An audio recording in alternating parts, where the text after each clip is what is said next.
Hello friends, આજે આપણે Golwala આમળાની recipe જોઈશું. તમે જોઈ શકો છો આ રીતે આમળા ગોળમાં એકદમ મસ્ત તૈયાર થઈ ગયા છે. તમે કોઈ મહેમાન પણ ઘરે આવે તો એમને પણ ટ્રાય કરાવી શકો છો અને તમે ઘરે પણ જાતે બનાવી શકો છો ફેમિલી માટે. તો આજે આપણે આની રેસીપી જોઈશું. સૌથી પહેલાં મોટા અને એકદમ લીલા હોય એવી રીતે આમળાની પસંદગી કરવાની. ત્યાર પછી આમળા ધોઈ અને એને ઇડલીની જેમ બાફી નાખવાના, વરાળથી તમે આમળા બાફશો એટલે એ ઠળિયા નીકળી જાય છે અને મેળે કટકા થઈ જાય છે. ત્યાર પછી તડકે કે છાંયે ગમે એ રીતે તમે સૂકવશો એટલે આમળા કોરા થઈ જાય છે.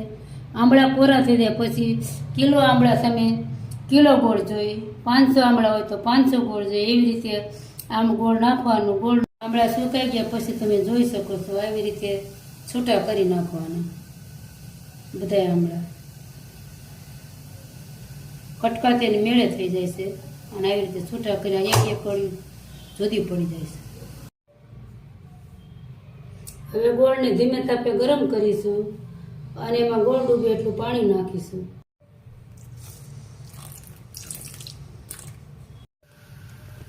સાથે સાથે ગોળને હલાવતું જવાનું, ગોળ બેસે એનું ધ્યાન રાખવાનું.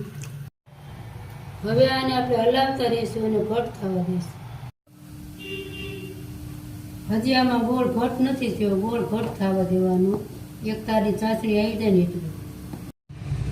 ગોળ હવે ઘટ થઈ ગયો છે, ચાસણી થઈ ગઈ છે. આ રીતે એક તાર થાય છે, તાર થવો જોઈએ એવી રીતે તાર થાય છે.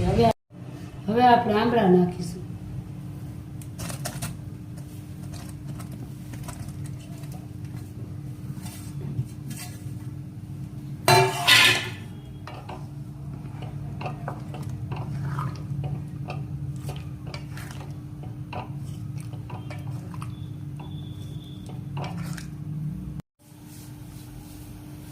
હવે આપણે આમળાને ગોળમાં મિક્સ થઈ જાય ત્યાં સુધી ઉકાળશું. તમે જોઈ શકો છો કે ગોળમાં આમળા ફૂલાઈને તૈયાર થઈ ગયા છે. હવે આપણે એને નીચે ઉતારી લઈશું. હવે આપણે આમળાને ઠંડા થવા દઈશું. જેમ આમળા ઠંડા થઈ જાય છે એમ ગોળ ઘટ થઈ જાય છે.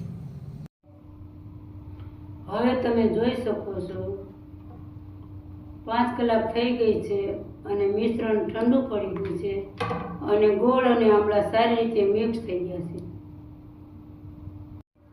હવે આપણે એને કાચની બરણી અથવા પ્લાસ્ટિકના ડબ્બામાં ભરી દઈશું.